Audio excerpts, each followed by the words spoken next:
Welcome back to Caliber Life. I'm Dave Albers, one of the founders of Caliber Real Estate. I'm with Zack Lazo, my business partner. We're here in Olympic Manor in Ballard, Washington, to transform this mid-century modern home into something amazing.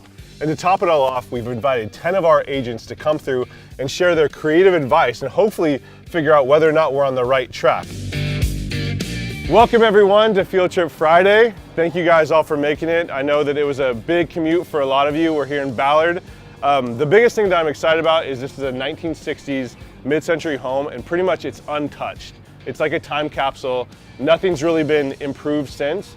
And so it's gonna be really important that we get your ideas. This is a project that we just closed on, and we need some great ideas to figure out if we're on the right track or not.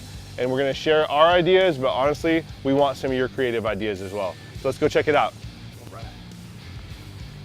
Okay guys, we're gonna first start in the dining room. Come on in. So we have the view out there, and as soon as you walk in the door, you can't really see it. I feel like there's some things that need to be done. So I'm thinking vertical windows here.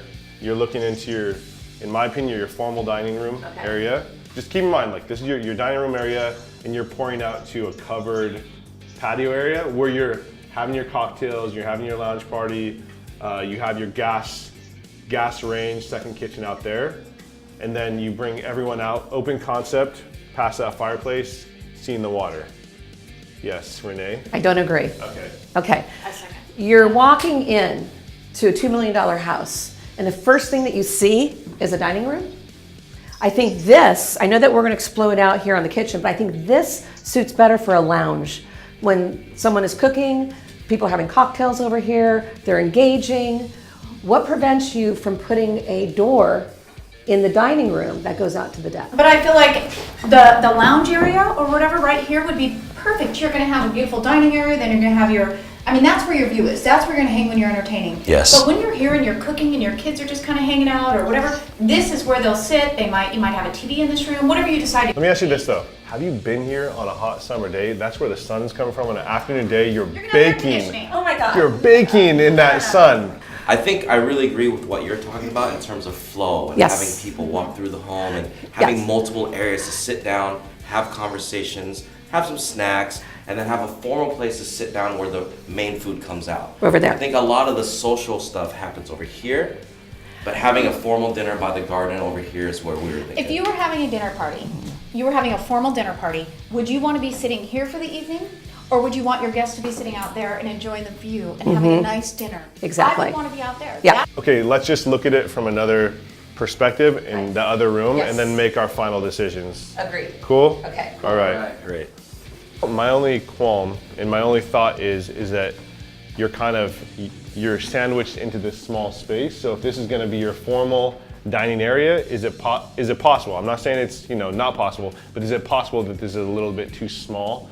If this is your one formal dining area. Okay. Right, so obviously we're gonna take this whole structure, if possible, we're gonna take it out. So we have a huge open concept, Yep. right? Agree. Then you decide, I think at that point, what goes where, right? So, I mean, I have a million questions. I do agree that the formal dining room, like you said the word sandwiched, but I don't know what's sandwichy about this. This is about 15, 20 by, I mean, have you been in I've seen bowling alleys bigger, but I mean, this seems like a pretty good sized dining room. Okay, here's the thing. I don't know if you guys know this, but I'm actually Zack's barber. And this is just like in work. I do all the work, he looks good. Just like this project, I'm gonna do all the work. It's gonna be the most amazing thing you've seen, and he gets to sell it. That's the relationship we have. I do the work, he gets the glory. Well, and I also think that once where that fireplace is currently, where it butts out like that, that goes away. Yes. So now your line visually is very straight here. So you've just increased the size of your dining room going this length. Correct. I also think I had mentioned that when you are the guest that nobody wants, you seat them right here where they get no view. So my suggestion is you add another window here. And if you put a door in here, however, mimic these doors. Yeah. Stack the doors. You bring more light in. Now you have access to that outdoor area. I think the number one weakness for this house is the fact that is privacy. So the thing is, you have to always be aware, take a look and find out what the weakness is. The fact, if you have $2 million, this house is a little bit close.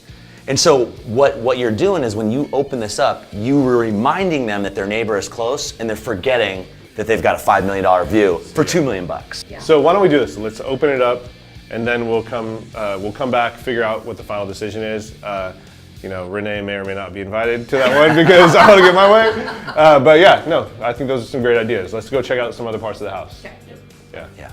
All right. So obviously we invited Renee. Renee has a lot of ideas, some of which I agree with, most of them I disagree with. The great thing is she's not going to be here when we actually start renovating this house.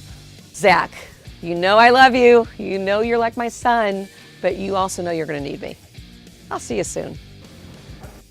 All right, so here's the issue. We have 3 bedrooms on this main level. This is the water view right here. I mean, this is the best view in the house right here, and we have this small little bedroom. And then we have a little tiny miniature bedroom there, and then we have the master looking at the front of the front street. So the dilemma is if you have a family living here, potentially 2 kids, are they gonna want their 2 kids up here with them? Or, in my opinion, do you make it into 2 masters up here because you have a $2 million buyer and potentially their kids are a little bit older and their kids are gonna live downstairs? In my experience, when I'm showing these houses, one of the first questions asked is, where are the kids sleeping? Oh, I want them near me. Now, granted, as we all know, as they grow up, we don't want them anywhere near us. But at that time, they do, and they can't think beyond that. Yeah. So it's a quandary. It is absolutely a quandary because you're going to cut out a certain buyer pool by making it 2 masters up here. That's just something to think about. It's a trade-off. You either have an amazing master or you eliminate the buyer with 2 young kids. However, because the front bedroom is the old master, it is probably not twice the size of this room. If they were young kids, you very easily could put 2 beds in that room. So that could isolate that objection. That's a really good point. We have a 5-bedroom house. If we got rid of the middle bedroom, we have 2 up and 2 down. I mean, oftentimes I don't have children, but the youngest kid might go into that room, or if you want 2 kids into that room. But the challenge here is downstairs feels like downstairs. I mean, I agree. This should be the master suite, and I'm not sure how it all works. You're the visionary. With that being said, though, do you want to make this the master suite, or do you want 2 bedrooms? You can't have both in this house. Yeah. It's not possible. Listen, I love to hear everyone's ideas, but the bottom line is, I'm going to be the one that's working here. They're just throwing their ideas out, so ultimately, the only opinion that matters is mine.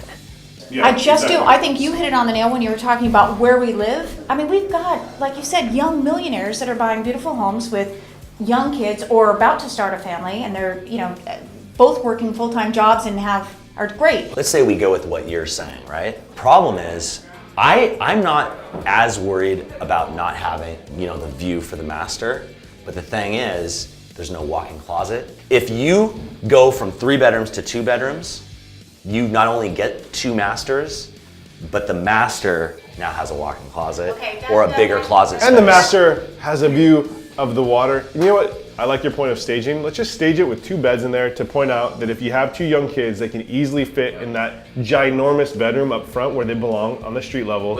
And where the buyer belongs is looking at this view. So whoever's buying this property, I don't care what they say, if they're writing the check, they want the view, and the master bedroom on the upper level is the right decision. They have their opinions, and I have the right one. So either way, this bedroom has to be cannibalized for a walk-in closet. Yeah. So I think these are all great suggestions. I think once we demo, we'll figure out the final plan for this, and we'll make it right. Sounds good. Yeah, right? Team on 3. 1, 2, 3, team! Oh, wait, that was bad. Oh, hey. Thanks again for joining us for Field Trip Friday here on Caliber Life. We're in Olympic Manor here in Ballard. We had a ton of great ideas today. Some of them were great, some of them were not so great. All right. I think what he's trying to say is we purchased things for $1.1 million, and we got to try to sell it for $2 million, and there's a lot of ground that we need to cover, and we had some great ideas. So stay tuned and see the next episode of Caliber Life.